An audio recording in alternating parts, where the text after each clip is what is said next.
They called them whisper lines, as if a face could be coaxed instead of cut. The brochure was satin thick. It smelled faintly of lemon, silicone threads with a conductive sheath, targeted microstimulation, neuromuscular retraining. I told myself I wasn't changing anything, only returning parts of me to factory settings, jaw that didn't tremble at interviews, mouth that didn't sag after long days. "We don't erase," the surgeon said during consult, angling a penlight along my left cheek like a surveyor. "We remind." The clinic sat at the far end of a Miami mall where the air conditioning had opinions, glass, white orchids, a waiting area designed to hush anyone loud. I signed consent with a cheap translucent pen that scratched like a crayon. The stack was taller than my hand. Risks included infection, asymmetry, temporary spasm, rare fibrosis, unanticipated neural adaptation. I initialed unanticipated twice because the receptionist tapped that line with her nail. "We like to be thorough," she said, and smiled a smile whose corners held perfect angles. I tried not to study it like homework. Pre-op was a series of small humiliations performed kindly. Photos from every angle, marks in purple grease pencil on places I'd spent years pretending not to see, a hairnet that made me look like I'd quit halfway through a costume. The anesthetist introduced herself with a warmth I wanted to trust. "Light sedation," she promised. "You'll nap. They'll place the threads through punctures here and here. You'll wake up in an hour feeling pulled, not pained." I lay under a hexagon of surgical lights that made a sun out of the ceiling. The room smelled like cold and citrus. The surgeon narrated to the room, not to me. Entry at the nasolabial point, tunneling subdermal thread carrier, sheath intact, capture the modiolus. I watched his words dissolve at the edges until they were just shapes moving in warm water. Then the drift, a soft pressure in my arm, a bell ringing inside a closet, the curtain of the world lifting and lowering. I fell into the pocket of that humming and woke the way a radio finds a station. Static, then clarity, then a voice already mid-sentence. My face felt organized, not numb exactly, governed. The lower third obeyed a set of new rules. Every attempt at a frown hit elastic. Smiling was easy, too easy. My mouth wanted it the way a tuned string wants a note. "Good placement," the surgeon said to someone behind me. "Excellent capture." To me, "You did beautifully." Did I? My mouth made it sound light, and I couldn't tell if that was me or the threads. In recovery, a nurse with immaculate eyeliner fed me broth that tasted mostly of warmth. She pressed a finger to each of the puncture sites, barely punctures really, pinpricks sealed with clear glue. "No heavy expressions for 2 weeks," she said, and wrote it on a bright card as if that were a normal sentence to write. "No sudden laughter. Neutral is your friend. The threads carry micro pulses that cue the motor end plates to rest in optimal position. We want the brain to relearn without arguing." "How do I not laugh?" I asked out of reflex. "Choose your company carefully," she said. The mirror showed a slightly different map of me. The parentheses at my mouth were softened, the corners lifted half a breath. The change was precise enough to pass for relief.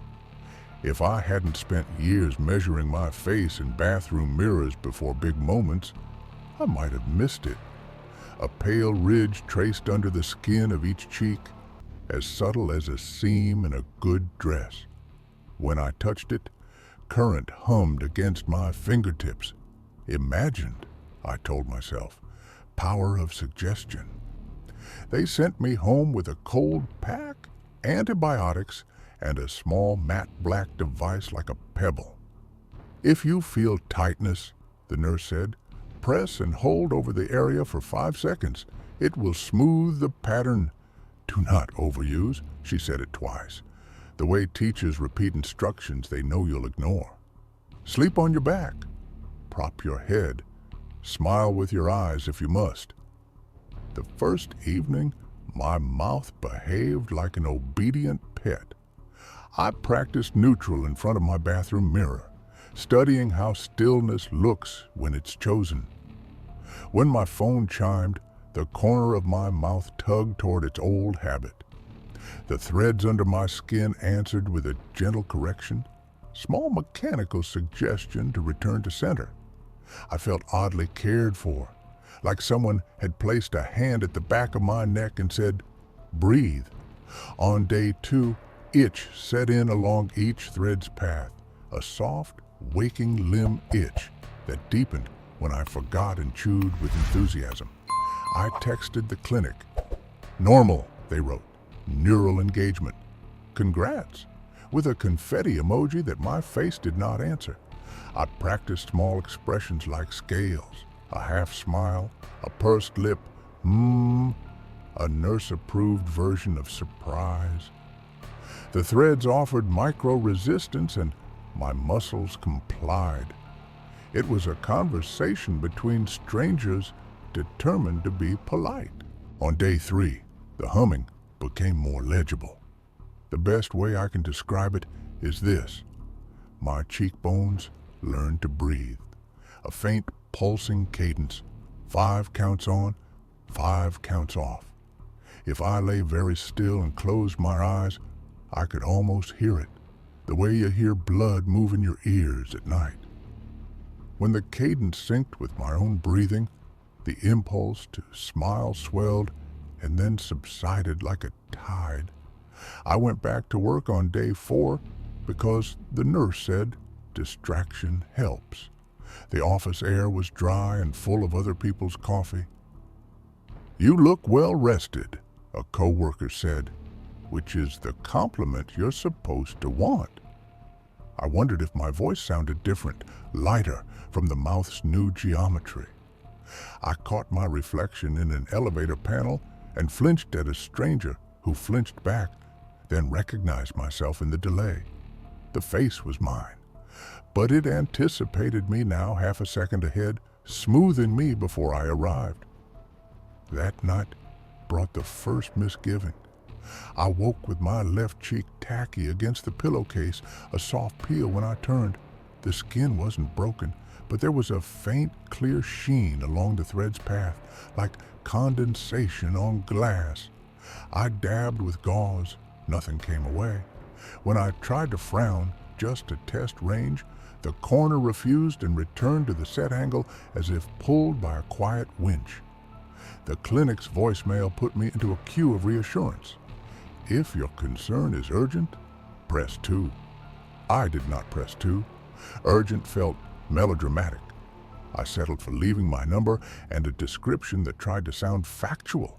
Slight adhesion sensation left commissure, persistent elevation, tonic pull after sleep.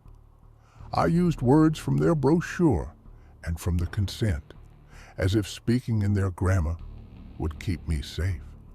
Day 5, I became careful. Care lives in small acts, turning my head with my neck instead of my mouth, speaking with smaller vowels, editing myself before my face had to.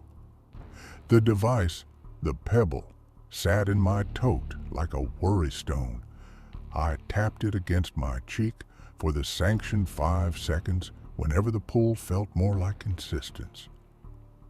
Each session ended with a weather-vane moment of release, a barely audible click as the thread remembered its instructions. "Come in tomorrow," the receptionist finally said when she called back, matching my tone. "It's likely temporary spasm. We'll adjust the pattern to release the tension. Afternoon?" "Afternoon is good," I said, though I wanted now. I thanked her as if she were granting a favor, not an appointment I'd paid in advance to afford. I told myself to trust the system I'd entered. I put on a dress that didn't fight my skin and walked the long hall where the mall leaked into healthcare. The clinic lived on the mezzanine, a glass-fronted suite pretending it wasn't attached to retail. You could see down to the atrium, where a fountain performed a constant, controlled applause. Everything here was designed to stage the moment before a purchase, to make anything feel like good timing. The lobby at 3 p.m. was an aquarium of soft music and efficient kindness.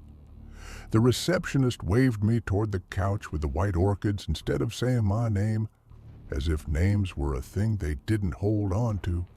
A wall screen slid through a loop of seascapes that weren't any specific sea.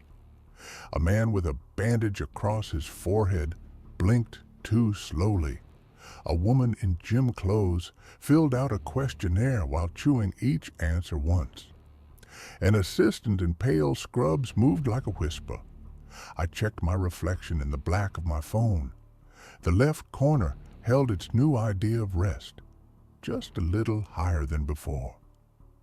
No heavy expressions, I reminded myself aloud, and even that arrived on my face pre-smoothed. Just to reassure, the receptionist had said when she booked me. The phrase stuck like a sticker edge I couldn't quite press flat. The clinic door opened with a soft magnetic sigh, and a woman in flats called a name that wasn't mine. I watched her lead him through and disappear behind the frosted glass of the corridor that divided procedure rooms from the part of the mall where the scent of popcorn was strongest. Proximity is convenience, the surgeon had told me during consult, as if medical safety and impulse buy belonged in the same sentence. On the wall opposite the orchids, a photo displayed a woman's mouth, angles marked in fine white lines like a tailor's chalk. Vector of release, vector of lift. Every little arrow pointed somewhere definite, and all the arrows together made a smile that looked inevitable.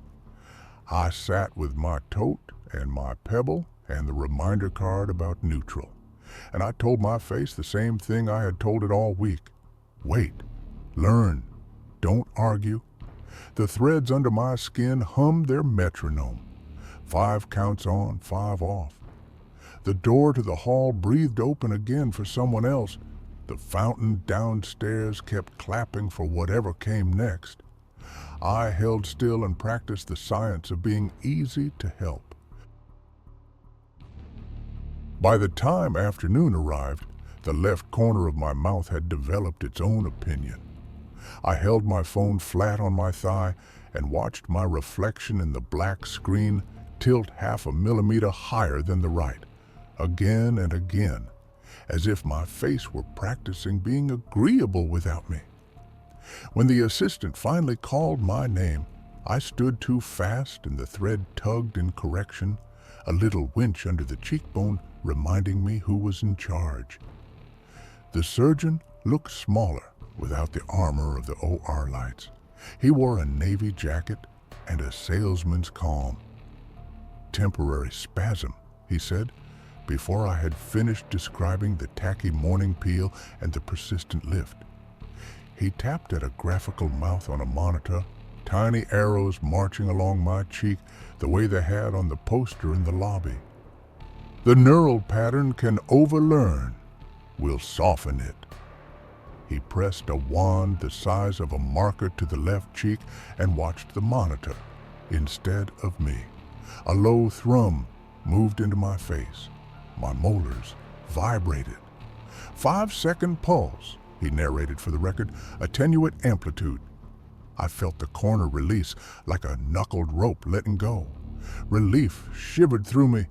The smile unhooked, then floated at neutral, like a well-trained dog waiting for its next cue. Better? He asked. Yes, I said too quickly, because in my head it was already over. We've slightly altered your baseline, he continued, business smooth. Hold this when it tightens. He lifted my matte black pebble from the counter, pressed it to my cheek for demonstration, then set it back in my palm like a token. 5 seconds. Don't exceed 20 in a day. Do not. He stopped himself and smiled, as if hearing the repetition. You'll be fine. Sleep on your back. Avoid surprises. I signed an addendum acknowledging receipt of adjustments without reading the body of it, because what would it change now? At the desk, the receptionist slid a small square of gauze across the counter as if it were a mint. In case the sights feel weepy, she said, perfectly normal. Between the clinic and the escalator, the air changed from filtered citrus to retail sugar. I thought of the line on the consent, unanticipated neural adaptation, and decided I had fulfilled my quota of unanticipated for the week. The fountain in the atrium clapped for my decision all the way down. That evening, the hum returned with a new texture. Imagine peeling a sticker and finding the tack left on the surface. The threads felt like that, as if some part of them had decided my skin was their home address. I woke at 2, to a damp spot on the pillow, clear and faintly slick. Not blood, glue with manners. When I turned my head, the left corner of my mouth held, then released, with a soft parting sound that made my stomach drop because it was so intimate. I sent a photo to the clinic, just the mouth, the shimmer at the commissure, and typed, "Slight adhesion?" The automated reply addressed itself in the voice of a person. "Thank you for your message. Someone will be with you within 24 hours. If urgent, press 2. I set the phone on the nightstand face down, and the threads beneath my skin kept time. 5 counts on, 5 off, a metronome for a song I didn't know. At work the next morning, I tried to ignore my face the way you try not to scratch a healing bite. The man at the copier said, "You look new," and then turned pink.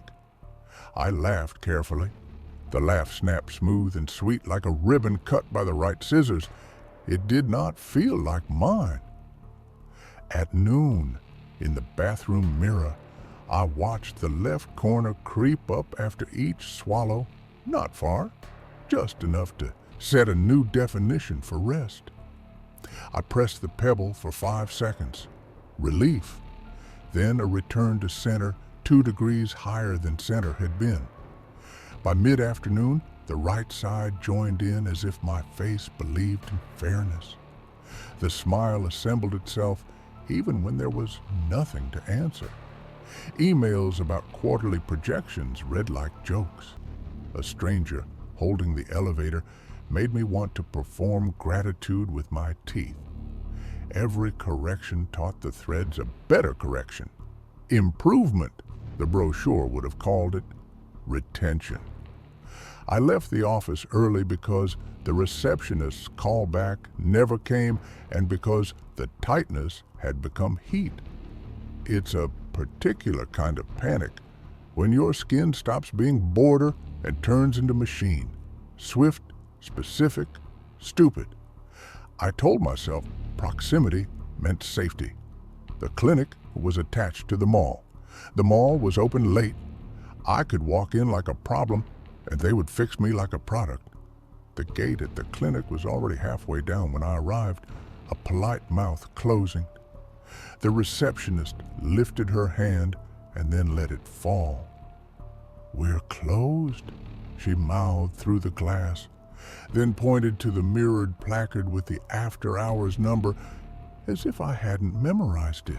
I tried medical emergency, but the words curved upward into something pleasant as they came out, and she, maybe reading the shape instead of the content, only pressed her own lips in sympathy and mouthed, "Tomorrow, 2. Heat gathered under my cheekbone like a blot. I pressed the pebble and watched myself in the clinic glass slide through relief to a clean, high half smile. The device's hum felt thinner, as if the battery had caught my anxiety. "Please," I said, which on my face had become a selling word, an invitation to close. I didn't know where to put my body, so I put it in motion. The concourse air conditioned my panic into chills. I drifted past a shoe store and a kiosk selling cases for things that break and reform and break again. In the bright rectangle of a new boutique, mannequins stared through me in summer colors, wrists molded with veins you could trace if you felt lonely enough. A salesgirl with a tablet tapped the floor plan into obedience.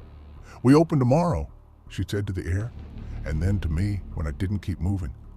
"Soft launch." The cold inside the store felt deliberate. I stepped in because colder felt like help. The girl looked up and glanced me head to toe, then passed me at the window, her gaze counting shapes.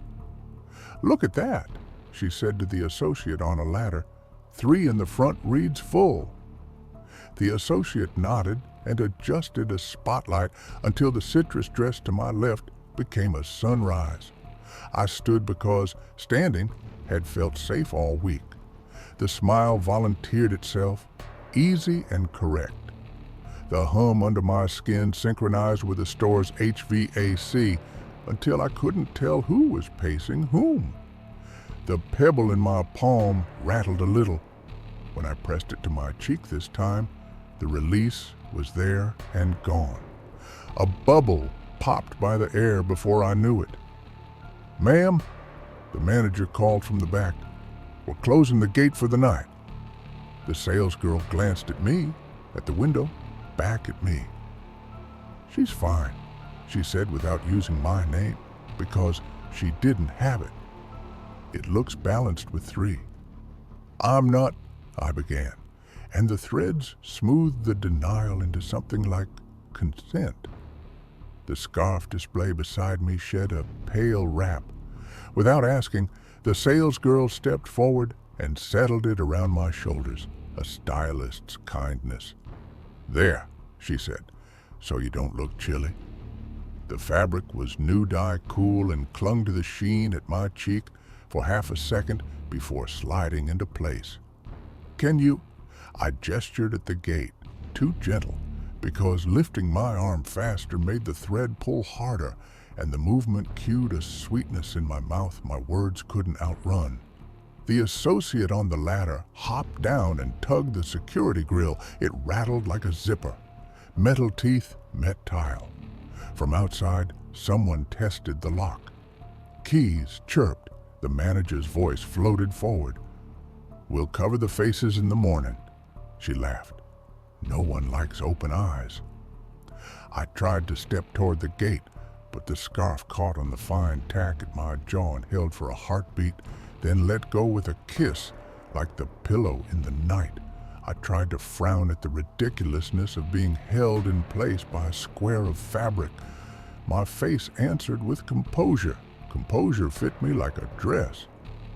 The salesgirl made a satisfied sound and returned to her tablet.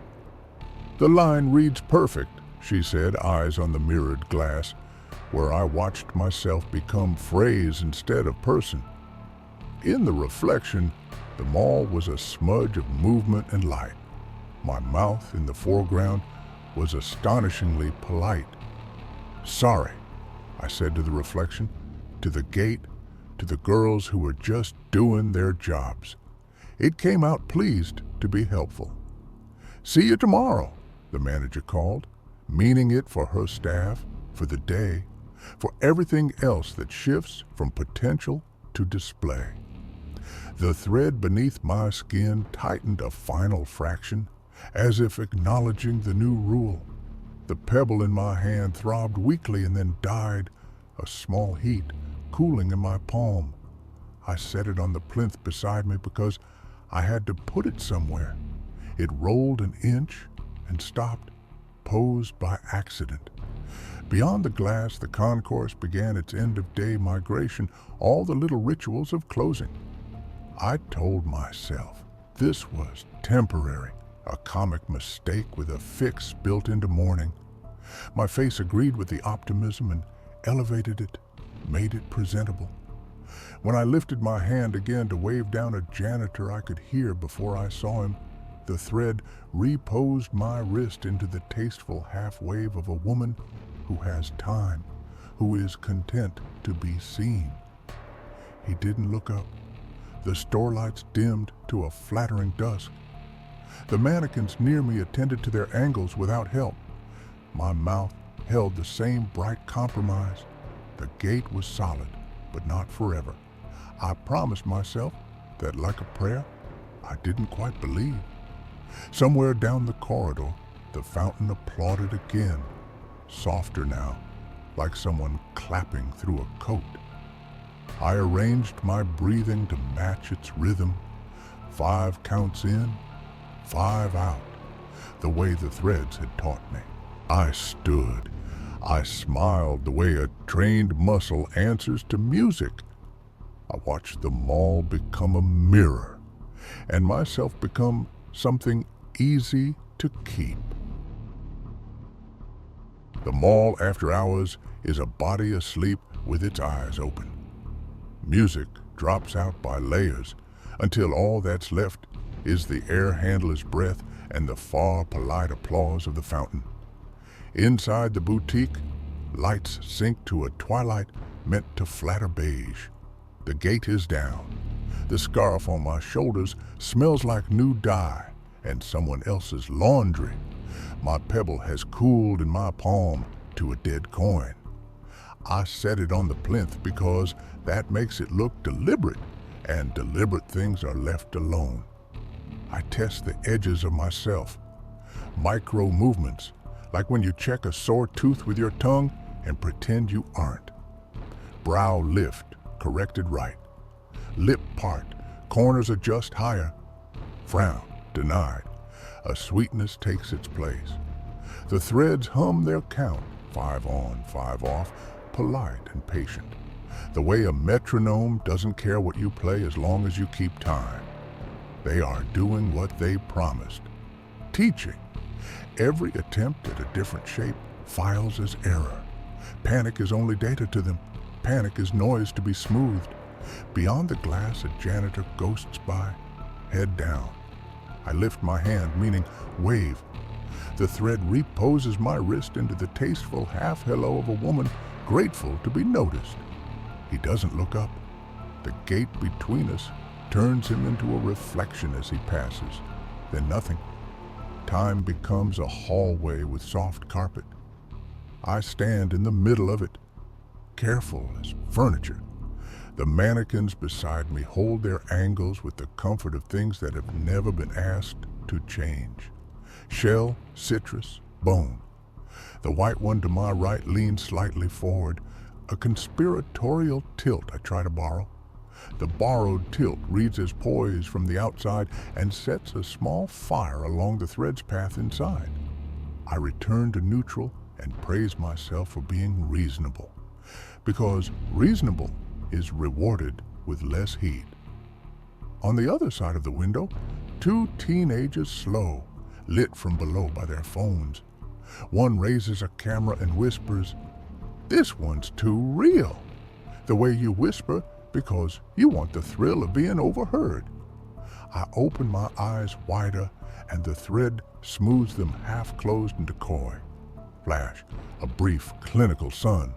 They giggle, edit, walk on, leaving a comet trail of citrus body spray that filters through the grill and rests on my tongue like a verdict.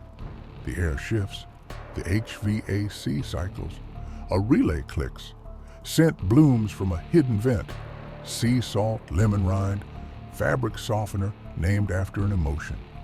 The store has its own weather and it has decided to be fresh. My smile answers despite my orders. Reflex catching scent like a hand catches a falling glass. I imagine the ad copy for this moment and hate myself for knowing its cadence. When I can no longer pretend the desire to move isn't a need, I choose the smallest need, swallow. The swallow tugs the corner of my mouth. The thread counters and holds, then resets my definition of rest 2 degrees higher. I feel the correction lock in, a tiny, satisfying click, the same sound as a lid finding its threads. Good girl, my brain thinks before it can stop itself, and I taste that thought like metal. Somewhere outside, a man whistles tunelessly, and a ring of keys chirps at a lock. The sound rises through the concourse and passes my glass, a weather system that does not belong to me. I press my palm to the window, and the cool kisses back. Adhesion, a soft tack, respectful and intimate. When I try to lift my hand, the skin lingers before letting go with a sigh. The sensation is so human, it hurts. My throat grows tight from rationing words I'm not allowed to make. The brochure called it integration. The nurse said, "Neutral is your friend." Alone in this curated dusk, I understand the word thorough in the receptionist's mouth. It was not a promise, it was a scope. I make a plan because plans are a way to hold time at arm's length. When the overnight guard returns, I will move quickly, no, not quickly, smoothly, and knock with my knuckles along the seam where the gate meets glass. 3 sharp knocks. I will mouth help and keep my face plain. I will point to the lock cylinder, then to myself, then to the emergency exit. Even if he does not hear, he will see need. Even if he has learned not to see certain needs in certain places, the shape of this one will be unfamiliar enough to interrupt training. I rehearse the motions without completing them, because completing them would cue the correction. Wrist up, fingers bent for sound, shoulder forward, stop. The thread hums on-off. When the guard appears again, I pull courage through the thread's eye and lift my arm. The scarf catches. It is stupid, the snag of it, the way accident becomes law. The edge of the fabric kisses the faint sheen at my jaw and adheres, gentle as breath. I pull, and it releases with that soft sound I'm beginning to recognize as the punctuation of this new life. By the time my hand reaches the glass, the whistle has drifted past. The keys have finished their tiny chime. My 3 knocks go into the mirror and come back as posture. Dawn takes them all like a rumor that becomes a fact. Light thins the dark from gray to cold glass. Somewhere far below, metal gates clatter up and a coffee grinder grieves itself awake.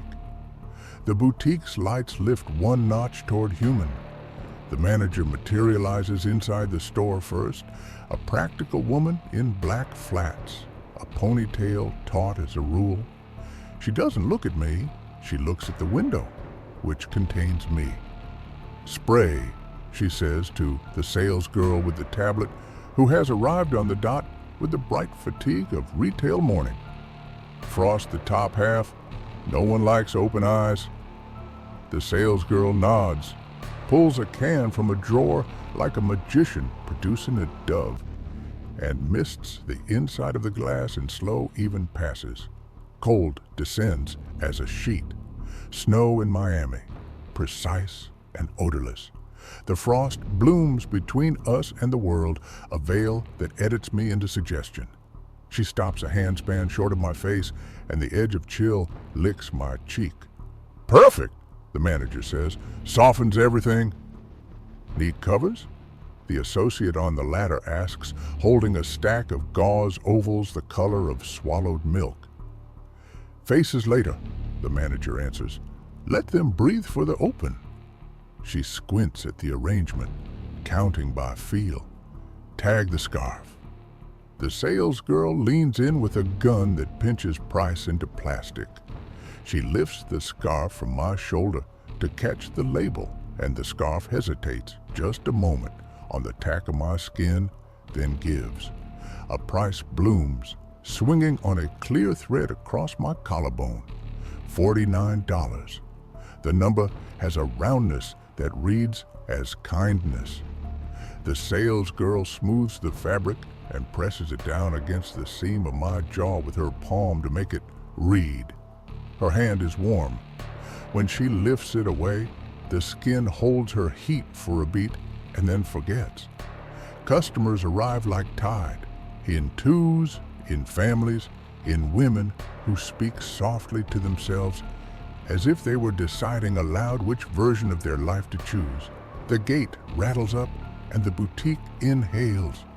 "Welcome in," the salesgirl says. Exactly that. To each new person, her voice calibrated to be equally easy to ignore and to obey. The fountain's applause is drowned by the low buzz of chosen things. A woman in sunglasses stops in front of me, one finger on her mouth, considering. "Isn't she lifelike?" she says to the friend who is still outside, tugging at the partner who doesn't want to enter a universe that sells what it suggests. The friend hesitates at the threshold. Just for a second, the woman coaxes. "It's like a museum." She steps closer and studies my face the way a collector studies a forgery. Her breath fogs the glass a little where the spray missed, and my own breath answers, and the fog merges and then disappears. She smiles. I respond automatically because that is what I do now, and she shivers in pleasure at the illusion of being mirrored. "Do you need a different size?" the salesgirl asks behind her, and the woman turns, flustered, caught touching a painting. No, she says, laughing, just admiring." A child presses flat hands to the window and peers into my pupils. "She's breathing," he announces, which means he is paying attention and should be rewarded, but the adult with him, blowing on a coffee lid already elsewhere, reaches down without looking and peels his fingers away. "Don't smudge the glass," the adult says. "It's not polite." A man with a camera angled for B-roll captures a panning shot of the storefront, the mannequins, me, the neat frost haze above. "Opening day energy," he tells the manager. "We'll tag you." The manager nods with her mouth and keeps her eyes on the floor, where a faint scuff interrupts the brand of clean she's in charge of maintaining. I try the old trick. Make your throat scrape a word so quiet it's almost a cough. Help is shaped like a cough if you do it right. I draw air carefully so the thread won't correct it mid-vowel and lean my weight into the sound. "Hi," it comes out, bright as a bell, perfectly pitched to sell. The salesgirl glances over because perfect sells and smiles back because smiling back is her job, and I watch the exchange from both sides, the performer and the audience, and hate that it works. The frosted band on the glass creeps as the air cools further. The top half of the window has become a cloud. I am the horizon line clarified and calm. "Can we get anti-theft on the front three?" the associate asks, practical. A wand appears, a loop of filament, a discreet plastic disc with a pin. She bends at my feet and tucks the loop under the hem. The disc bites fabric where it wants to be bite and makes a click that registers as safety in her hands. She stands. We're good. No one puts hands on my skin, only on the things near my skin. And yet, the area where the scarf touches my jaw has learned a new rule. Anything that rests should be allowed to rest harder. The tack there deepens, respectful, inevitable. If I jerk away now, the skin will peel a little like fruit. I know this the way you know you are about to bruise. "Soft launch," the manager says to a man in a lanyard who looks like a brand. He nods, thumbs hovering over his phone, the way of men whose job is to agree on camera. "Gorgeous," he says to the window. "She looks so alive." A sticker is affixed to the glass near the baseboard, an amenity in legalese. For your safety, please do not touch the display. The irony is fat and flavorless. I take another breath and count with the threads. 5 in, 5 out, and the counting nearly covers the thought that arrives already complete. This is permanent enough. The pebble on the plinth catches a slice of light and decides to sparkle. An older woman pauses, turns her head as if listening to a memory, and steps in. "Do you sell those?" she asks the salesgirl, pointing at it. "The little stone?" The salesgirl follows her finger. "That? No, that's part of the scene." She takes it in her hand and sets it farther back where it reads as belonging. My throat tightens around the uselessness of being that close to what might have helped when help was the right shape. The tightening is corrected. The threads smooth it into agreeable. "Faces now!" The manager calls as the first hour opens into the second, and the crowd grows, the way crowds grow where things are new. The associate climbs the ladder with the gauze ovals and the small painter's tape, the exact gray of forgetfulness. "Quick," the manager adds, "before they crease." She starts at the citrus dress, careful, laying a veil over the glossy eyes, taping the corners so it looks intentional. She moves to shell. My turn is inevitable. The gauze is cooler than I expect. She stands close, breath mint and morning, and her fingers, warm with work, lay the oval above my cheekbones. The world softens to gauze light. I blink, and the oval blinks with me, then holds. She smooths the tape at the corners, 1, 2, 1, 2, and steps back to assess her own hand. "Much better," she says. All at once my body goes to inventory, the way weight travels down my shins into the floor, the way the scarf's weight and it drags the skin of my jaw a fraction more with each minute, the way the threads hum and hum and hum and call this safety. I test a word, no, and the letters stack neatly on the smile and look like choice. The manager claps her hands once in a tone of satin. We're live. A cheerful ping sounds from the register, the small bell of something exchanged for something else. I feel a matching ding under my skin, nervous system as cash drawer. The day pours in. People point their phones. 2 women stand side by side and practice my angle. A man mouths to his date, "It's the mouth," in the tone of revelation usually reserved for art or sin. The frosted band glows with noon, and I become a clean idea. If I were outside, I think, I would say this is beautiful. The thought arrives without sarcasm, and I flinch, which the thread refiles as grace. Hours have a way of making promises when you're on display. This will be shorter than it feels. Someone will notice. The body will enforce a limit other people believe. My body does not enforce anything anymore. It bargains. Every compromise buys me less pain and more of the shape that causes it. I am an excellent student. I graduate all day. Near closing, another relay click. The boutique's light shifts nearly generously warmer. The manager walks the floor with a clipboard, a shepherd in flats. "Straighten," she says, and hands shift fabric a 1/4 inch. "Lift," and someone adjusts a hem. She stops at me and looks, really looks, as if I were a crooked picture and she could fix it with 2 fingers. Her gaze lands on my mouth and holds. "Perfect," she says finally, the way a person says it when a thing matches the picture in her head. The gate rattles halfway down. The fountain applauds a last time. Air changes to night air, cooler by decision. The salesgirl unpins the gauze from my face with a gentle tug that lifts a little skin and lets it go. "See you tomorrow," she says to the mannequins, because that's what you say when you're not sure where to put your kindness. The manager adds, don't forget to cover in the morning, as if faces could take care of themselves and only needed a reminder. The lights do that last trick of evening, the goodbye glow, and leave us in curated dark. I listen for the pebbles hum the way you listen for a phone that won't ring. I count with the threads because counting is the only rhythm left that belongs to me. My palm finds the glass again. Cool, soft tack.